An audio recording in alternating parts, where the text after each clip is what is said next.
Bonjour, alors aujourd'hui, je vais te parler du paradoxe des anniversaires. Qu'est-ce que c'est?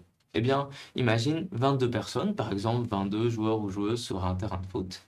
Et la question c'est, quelle est la probabilité que parmi ces 22 personnes, au moins deux aient la même date d'anniversaire? Alors, je te laisse réfléchir, à ton avis, qu'est-ce que ça peut être? Est-ce que c'est peut-être de l'ordre de 1% ou de 10%? En fait, c'est beaucoup plus élevé. C'est presque 50%. Si tu es étonné par ce 50%, rassure-toi, tu n'es pas le seul. Quand on pose cette question, la plupart des gens vont donner une réponse qui est beaucoup plus basse que 50%. Alors pourquoi est-ce qu'on se fait avoir?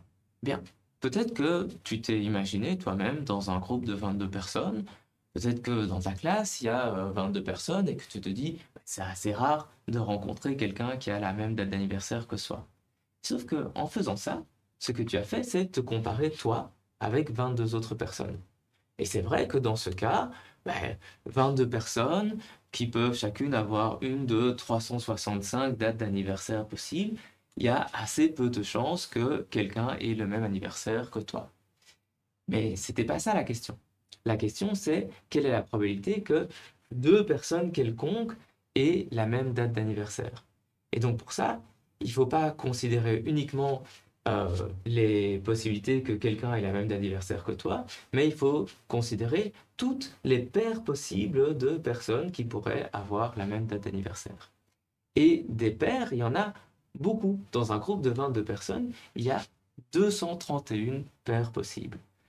Et là, si tu imagines 231 paires possibles et 365 dates d'anniversaire, eh bien, ça devient tout de suite beaucoup plus logique qu'il y ait beaucoup de chances que deux personnes aient la même date d'anniversaire. Alors, on va voir maintenant comment on résout réellement ce problème. Alors, la première étape, c'est de simplifier le problème. Notre question, c'est quelle est la probabilité que parmi 22 personnes, deux aient le même anniversaire?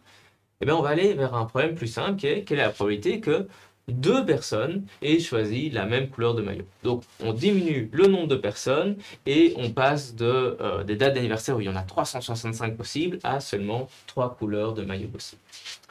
Et on prend un exemple avec Anissé et Billy, et on peut lister toutes les situations possibles. On peut avoir Anissé et Billy qui ont tous les deux pris un maillot rouge, Anissé qui a pris un maillot rouge et Billy un maillot vert, Anissé un maillot rouge et Billy un maillot jaune, etc., etc. On a 9 situations possibles, et on peut compter les situations où les deux ont pris le même maillot. Donc, il y a celle où les deux ont pris le maillot rouge, celle où les deux ont pris le maillot vert, et celle où les deux ont pris le maillot jaune. On a donc 3 situations parmi les 9 où Billy et Anissé ont le même maillot. Et donc la probabilité que Anissé et Billy aient le même maillot, elle est de ces 3 situations où effectivement les deux ont le même maillot sur les 9 situations possibles, 3 sur 9, ce qui nous donne, si on simplifie, une chance sur 3. Il y a une chance sur 3 que Billy prenne le même maillot qu'Anissé. Ça, c'était un cas très simple, et on va pouvoir monter un petit peu en complexité et regarder maintenant quelle est la probabilité que parmi trois personnes, au moins deux aient choisi la même couleur de maillot. Alors on a maintenant trois personnes qui peuvent chacune avoir choisi parmi trois couleurs de maillot différentes. Alors on voudrait lister toutes les situations possibles, mais il y a déjà trop de combinaisons pour pouvoir toutes les lister. Alors on a quand même besoin de savoir combien de situations possibles il y a. Ça, on peut le calculer sans avoir besoin de tout lister. On a trois couleurs de maillot possibles pour Anissé, trois possibles pour Billy et trois possibles pour Camille. Le nombre total de combinaisons possibles, c'est 27, c'est 3 fois 3 fois 3. Alors, si tu te demandes pourquoi est-ce qu'on peut juste multiplier les situations possibles de chacune des personnes pour obtenir le total, je te conseille d'aller regarder les vidéos de Clipedia sur la combinatoire et en particulier celle sur le dénombrement. Donc maintenant qu'on sait qu'il y a 27 combinaisons au total, moi j'ai quand même listé ici les 9 premières, toutes celles où Anissé a choisi un maillot rouge, et on va voir dans ce cas-ci, dans combien de situations au moins deux personnes ont choisi la même couleur de maillot. Alors on peut commencer, il y a trois situations où Anissé et Billy ont choisi un maillot de la même couleur. Et puis on a deux situations où Billy et Camille ont choisi un maillot de la même couleur. Et enfin deux situations où Anissé et Camille ont choisi un maillot de la même couleur. Alors en fait, ici si on regarde bien la première ligne, Cette ligne-là, je l'ai comptée avec Anissé et Billy, mais c'est une situation où Billy et Camille ont choisi un maillot de la même couleur et où Anissé et Camille ont choisi un maillot de la même couleur, étant donné que les trois ont pris la même couleur de maillot. Mais ça va être important de ne pas compter cette ligne en double ni en triple. Et donc, j'ai décidé de la compter uniquement dans le groupe Anissé et Billy ont choisi un maillot de la même couleur. Et donc, pour être plus précis, en fait, il faudrait dire ce groupe ici en bleu, c'est les situations où Anissé et Billy ont choisi un maillot de la même couleur et peut-être Camille. Par contre, le groupe en orange, c'est les situations où Billy et Camille ont un maillot de la même couleur, mais Anissé a un maillot de couleur différente. Et de la même manière, ici, on a les deux situations où Anissé et Camille ont pris un maillot de la même couleur, mais où Billy a un maillot de couleur différente. Et puis, si tu te souviens, bien, ceci, ces 9 situations, ça n'est que un tiers des situations totales. Il faudrait faire le même tableau avec vert ici pour Anissé ou jaune, pareil pour Anissé. Et donc, là, on a compté trois situations où Anissé et Billy ont la même couleur de maillot.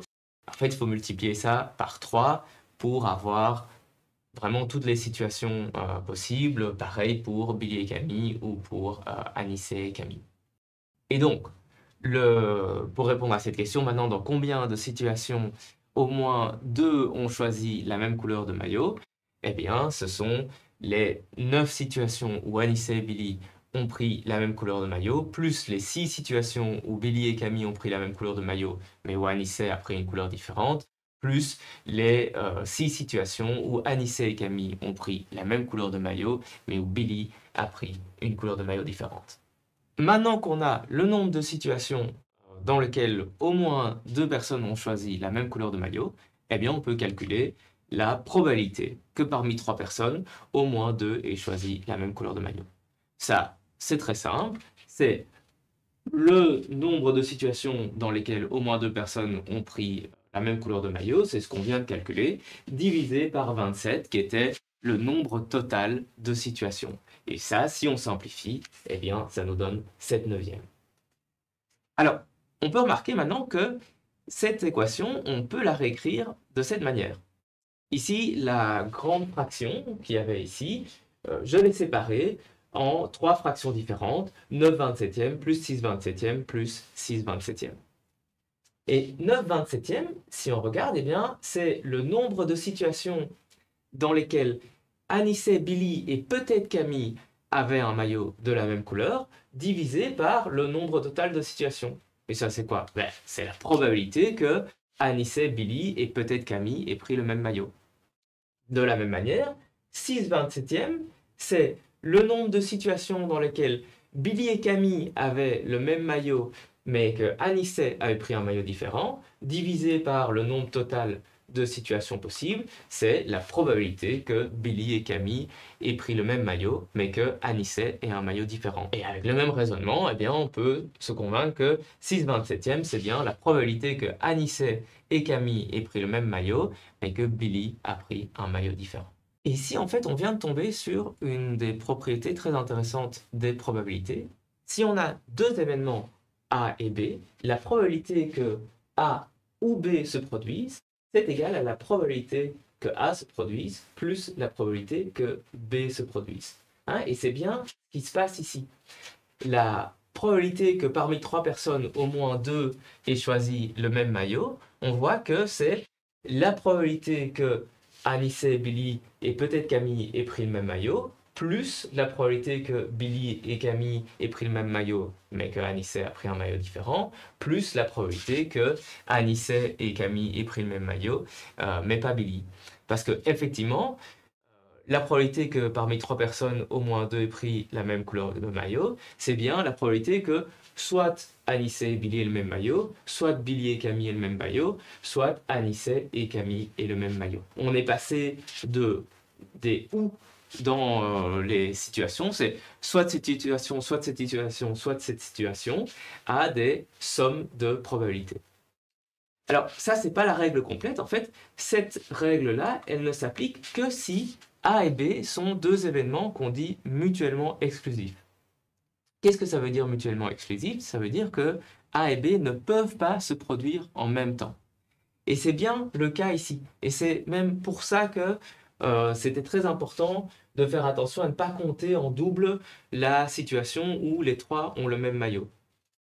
Et donc on peut bien voir, ben, par exemple, la situation où Billy et Camille ont le même maillot, mais que Anissé a un maillot différent. Si cette situation se produit, eh bien, évidemment, on ne peut pas être en même temps dans la situation où Anissé et Billy ont le même maillot, étant donné que pour que cette situation-ci se produise, il faut que Anissé ait un maillot différent de Billy.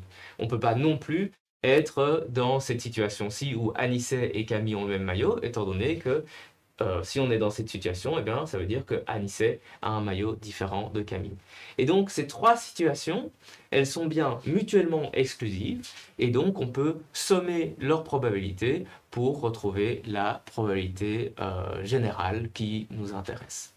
Alors, ce qu'on vient de faire ici, c'est de trouver une manière de décomposer notre problème principal en trois sous-problèmes. Et on va continuer de faire ça, on va aller regarder chacune de ces trois probabilités, et on va voir si on ne peut pas elles-mêmes encore les décomposer en d'autres plus petites probabilités. Pourquoi est-ce qu'on fait ça? C'est parce qu'on aimerait bien trouver une manière de calculer nos probabilités sans passer par une énumération complète de toutes les situations possibles et sans devoir compter manuellement quelles sont les situations qui nous intéressent. Ce qu'on voudrait, c'est trouver une formule qui nous permette de calculer cette probabilité. Alors on commence par la première probabilité, celle que Anissé, Billy et peut-être Camille avaient le même maillot. On vient de calculer que cette probabilité, c'était égal à 9/27e. Ça, si on le simplifie, on trouve un tiers. Et un tiers, c'est quoi?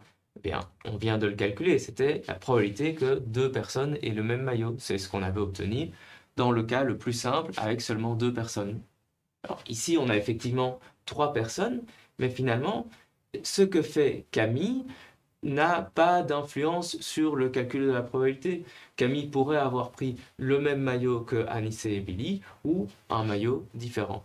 Et c'est pour ça que la probabilité qui nous intéresse ici, elle est bien de 1 tiers. Alors on regarde maintenant la probabilité que Anissé et Camille aient le même maillot, mais pas Billy. Donc cette probabilité, on l'avait vu, elle était égale à 6/27e. Si on simplifie, ça nous donne 2/9. Maintenant, ce qu'on va faire, c'est réécrire ce 2/9 sous la forme suivante. 2/9, c'est égal à 1 tiers fois 2 tiers. Alors pourquoi faire ça? 1 tiers, on retrouve la probabilité que deux personnes aient pris le même maillot. On peut interpréter ce 1 tiers comme étant la probabilité que Camille ait, en choisissant son maillot au hasard, ait choisi un maillot de la même couleur que Anissé. Et le 2 tiers, on peut l'interpréter comme étant la probabilité que Billy ait choisi un maillot différent d'Anissé. Forcément, s'il a une chance sur 3 de prendre le même maillot que Anissé, il a 2 chances sur 3 de prendre un maillot différent. Et ce qu'on voit ici, c'est que la probabilité que Anissé et Camille aient le même maillot, mais que Billy ait un maillot différent, c'est la multiplication de ces deux probabilités-là.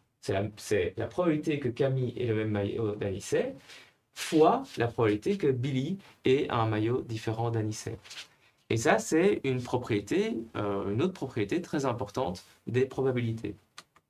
Quand on a deux événements A et B, la probabilité que A et B se produisent en même temps, c'est égal à la probabilité que A se produise fois la probabilité que B se produise. On peut transformer de cette manière un « et », la situation A ou B se produit, en une multiplication des probabilités. Mais comme avec les sommes de probabilités, ça s'applique seulement dans un cas particulier, qui est le cas où les événements A et B sont indépendants. Alors, qu'est-ce que ça veut dire que A et B soient indépendants? Bien, ça veut dire que le fait que l'événement A se produise ou non n'a pas d'impact sur le fait que B se produise ou non. Et ici, c'est bien le cas. Anissé, Camille et Billy ont tous les trois choisi leur maillot indépendamment les uns des autres au hasard. Le fait que Camille ait pris par hasard le même maillot que Anissé n'a aucune influence sur le fait que Billy va, oui ou non, prendre le même maillot que Anissé. Ces deux événements sont bien indépendants, et donc on peut multiplier leur probabilité pour retrouver la probabilité globale que les deux événements se passent en même temps. Alors, pour notre dernière probabilité, qui était celle que Billy et Camille aient le même maillot, mais que Anissé a un maillot différent, en fait, c'est exactement la même chose. C'est juste les noms qui changent. Le 1 tiers ici va être la probabilité que Camille ait pris le même maillot que Billy. Et le 2 tiers va être la probabilité que Anissé ait pris un maillot différent de Billy. Donc, comme je te l'ai dit, cette règle de multiplication des probabilités, c'est un cas particulier qui s'applique seulement si les événements A et B sont deux événements indépendants. Indépendant, je t'avais dit que ça veut dire que ces deux événements ne s'influencent pas l'un l'autre. Une manière plus rigoureuse de le définir, c'est la suivante. A et B sont indépendants si la probabilité que B se produise, elle est égale à la probabilité que B se produise, sachant que A s'est produit. Et elle est aussi égale à la probabilité que B se produise, sachant que A ne s'est pas produit. Autrement dit, que A se produise ou non, ça n'a pas d'impact sur la probabilité de B. Alors ceci, probabilité que B se produise sachant que A s'est produit, c'est assez long à écrire comme ça. Et comme c'est quelque chose dont on a souvent besoin quand on travaille avec les probabilités, bien on a une notation pour ceci. La notation, c'est la suivante.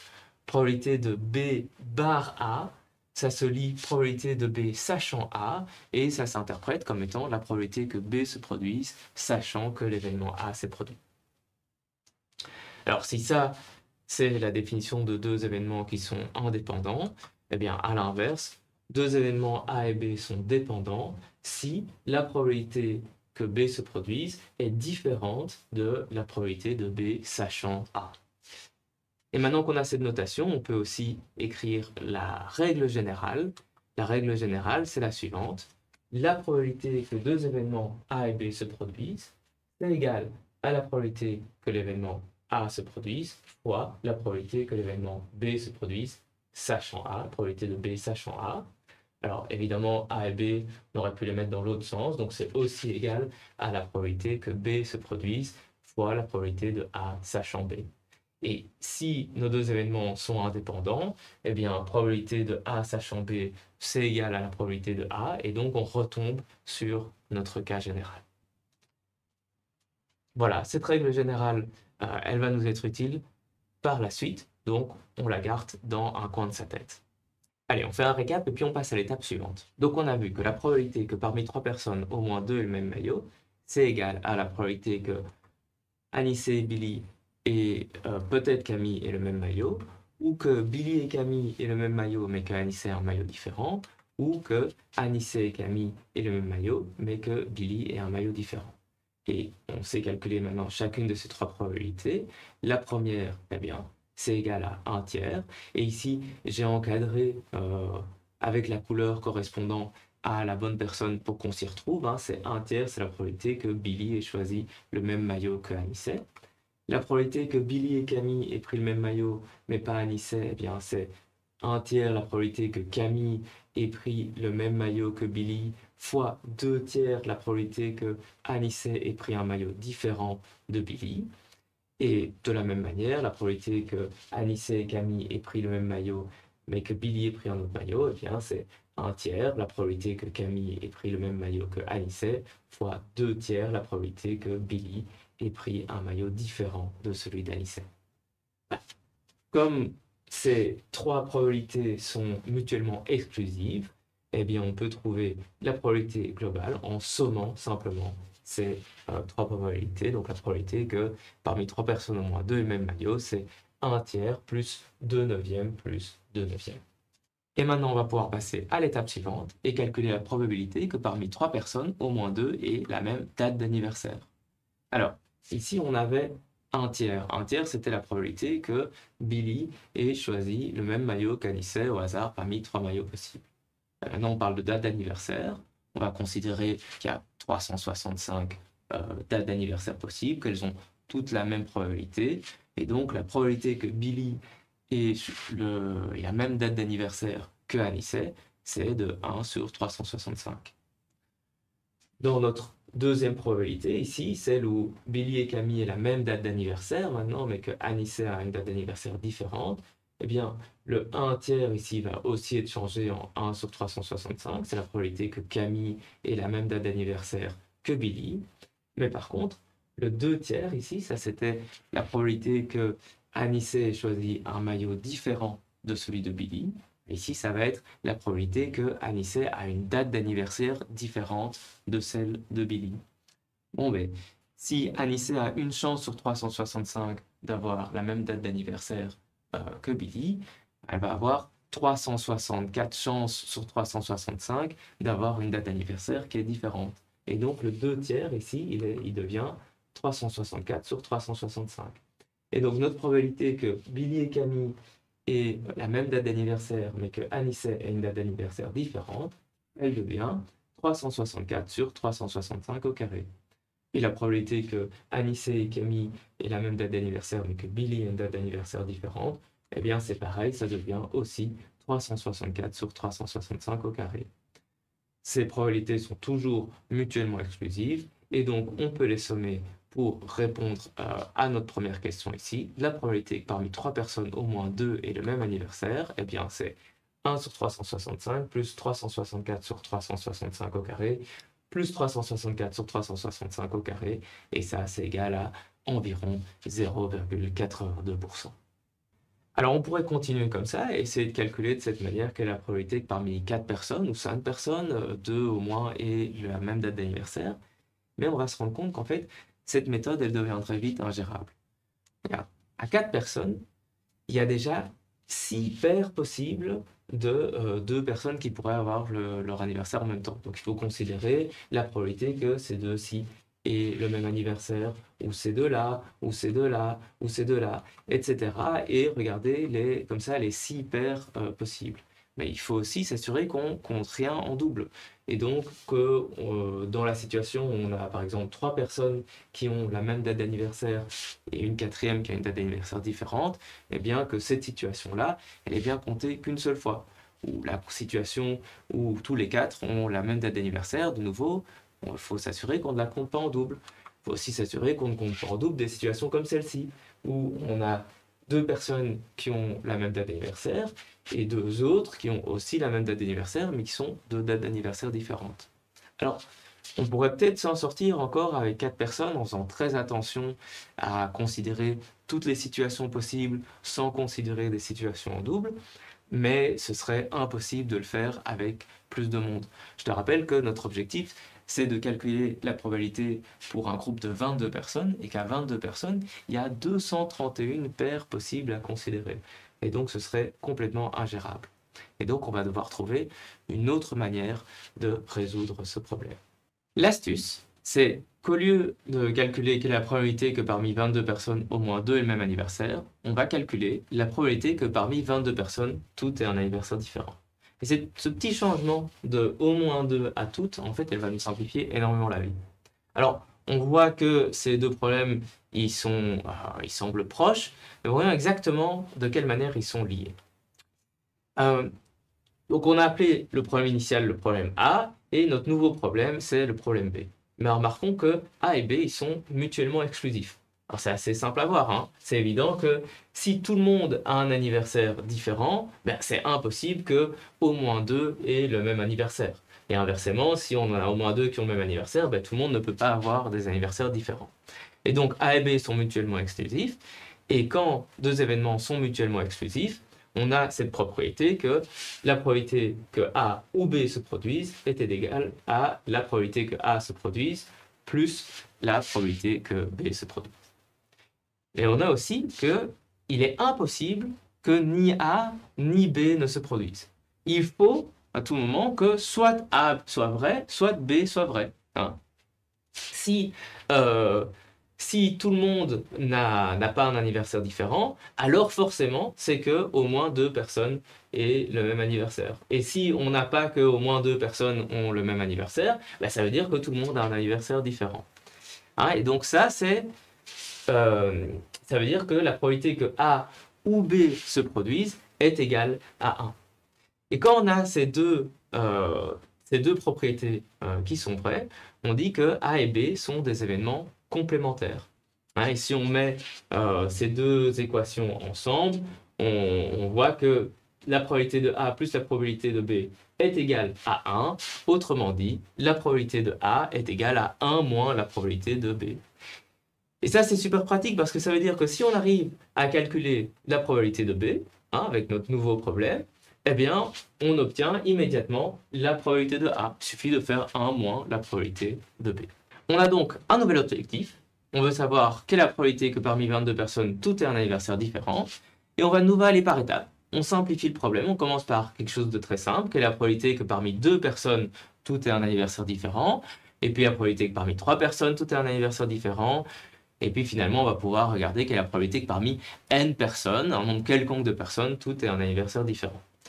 Et pour s'y retrouver, on va appeler ceci la probabilité, l'événement B2 quand on parle de 2 personnes, B3 quand on parle de 3 personnes, Bn quand on parle de n personnes. Et notre objectif, c'est finalement de calculer la probabilité de B22. Eh bien, on commence par B2, qui est la probabilité que parmi 2 personnes, tout ait un anniversaire différent. Bon, c'est assez simple, hein, c'est la probabilité que Billy ait un anniversaire différent de Anicet. On l'a déjà fait ce calcul en fait avant. Il y a 365 dates possibles. Il y en a une qui est prise par Anicet et donc il en reste 364 disponibles pour Billy. Il y a 364 chances sur 365 que Billy ait un anniversaire différent d'Anicet. Alors, si on veut continuer d'avoir un facteur pour chaque personne, on peut remettre devant la probabilité associée à Anicet, que Anicet peut avoir finalement n'importe quelle date d'anniversaire, donc on lui donne une probabilité de 1, de 365 sur 365, et notre probabilité de B2, eh bien, elle est égale à ceci, qui se simplifie à 364 sur 365. Ok, ça c'est très simple, on va passer à l'étape suivante. Donc, la probabilité que Anicet, Billy et Camille aient tous les trois un anniversaire différent, ça va être la probabilité que Billy a un anniversaire différent d'Anicet et que Camille ait un anniversaire différent de Billy et Anicet. Hein, et on a un et ici, et donc on sait qu'on va devoir multiplier ces probabilités. La probabilité que Billy ait un anniversaire différent d'Anicet, on vient de le calculer, c'était 364 sur 365. Et la probabilité que Camille a un anniversaire différent de Billy et Anicet, c'est assez simple, hein. Il y a 2 dates d'anniversaire qui sont déjà prises, une par Anicet, une par Billy. Il reste donc 363 dates d'anniversaire possibles. La probabilité que Camille ait une de ces 363 dates d'anniversaire qui ne sont pas encore prises, elle est de 363 sur 365. Alors ici, on va prendre le temps de vérifier qu'on a bien appliqué la règle de multiplication des probabilités. Et la première question qu'il faut se poser, c'est est-ce que ces deux événements sont indépendants? Donc l'événement Billy a un anniversaire différent d'Anicet, est-ce qu'il est indépendant de l'événement Camille a un anniversaire différent de Billy et Anicet? Eh bien non, ils ne sont pas indépendants. Et on peut le voir assez facilement, hein. En fait, si Billy et Anicet ont la même date d'anniversaire, alors la probabilité que Camille ait un anniversaire différent de Billy et Anicet, elle n'est pas de 363 sur 365, elle est de 364 sur 365, parce qu'il n'y a qu'une seule date d'anniversaire qui est prise par Billy et Anicet. Alors que si Billy a un anniversaire différent d'Anicet, il y a bien 2 dates qui sont prises, et donc la probabilité que Camille ait un anniversaire différent de Billy et Anicet, elle est de 363 sur 365, parce qu'il y a déjà 2 dates qui sont prises. Et donc ici, on a 2 événements qui ne sont pas indépendants, ils sont dépendants. Et donc on doit appliquer la règle générale. La probabilité que x et y se produisent, c'est la probabilité que x se produise fois la probabilité que y se produise, sachant x. Et c'est bien ce qu'on a fait ici. Parce que 363 sur 365, c'est la probabilité que Camille a un anniversaire différent de Billy et Anicet, sachant que Billy a un anniversaire différent de Anicet.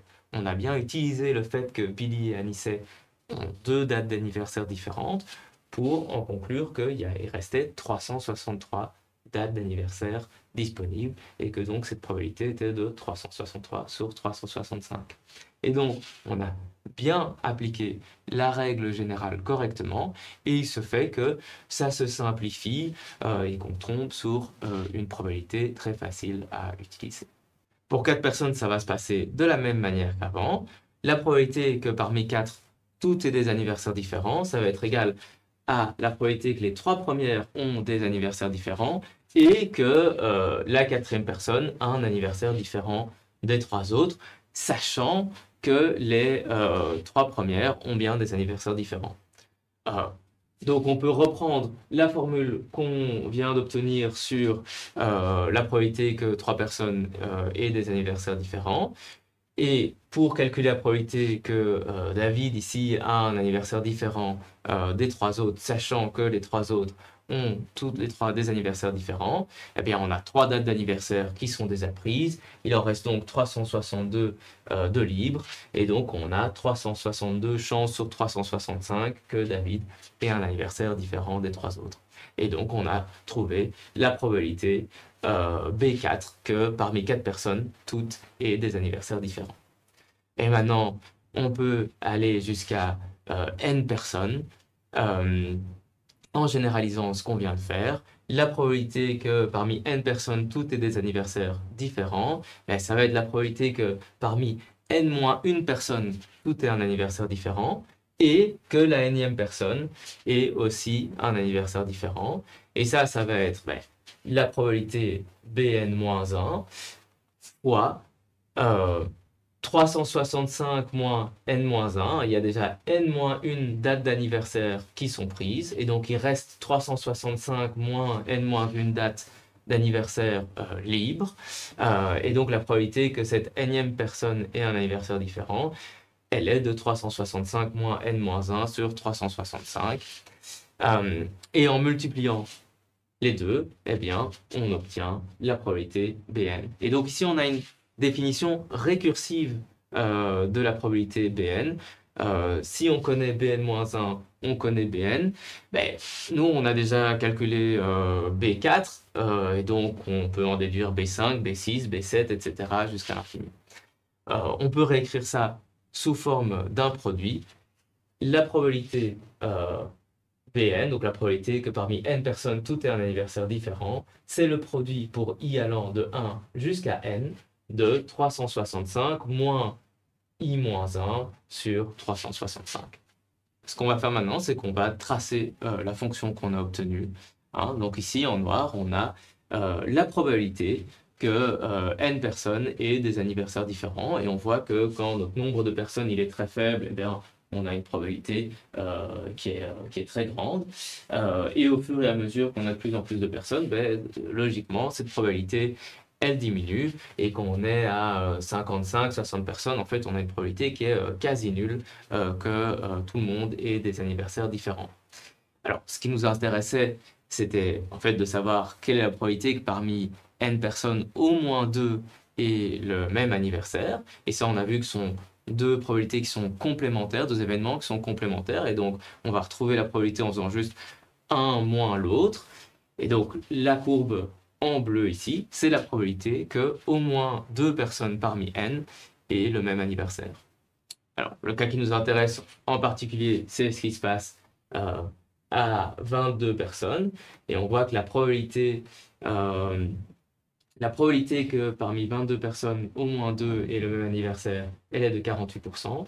Et la probabilité que parmi 23 personnes, au moins 2 aient le même anniversaire, elle est de 51%. C'est juste à ce niveau-là qu'on passe la barre des 50%. Et voilà, de cette manière, on a résolu le paradoxe des anniversaires. Alors, en fait, c'était un paradoxe que dans le sens où notre intuition première, elle est en général fausse pour ce problème. En résolvant ce problème, ben, on a vu quand même pas mal de choses sur les probabilités. On a parlé des événements complémentaires hein, et de ce qui se passait, de quelle manière leurs probabilités étaient reliées. On a aussi vu les événements mutuellement exclusifs et dans quelles conditions on pouvait sommer leurs probabilités. On a vu dans quelles conditions on pouvait multiplier des probabilités, ce qui se passe avec des événements indépendants ou des événements dépendants. Puis on a vu une série d'astuces pour s'attaquer à des problèmes compliqués, hein, démarrer avec un problème plus simple et puis ajouter des couches de complexité petit à petit, et que parfois ça peut être très utile de reformuler le problème, de finalement le prendre par un autre angle qui pourrait amener à quelque chose de beaucoup plus simple. Mais je crois que la leçon la plus importante du paradoxe des anniversaires, c'est qu'il faut faire attention à son intuition. Ça arrive souvent de surestimer ou de sous-estimer la probabilité qu'un événement se produise. Alors ici, c'est juste amusant, mais s'il s'agit d'une question de santé ou de politique, ça peut être un gros problème de se tromper. Et c'est pour ça que c'est important de maîtriser les statistiques et les probabilités et de les utiliser pour ne pas se faire avoir par sa propre intuition.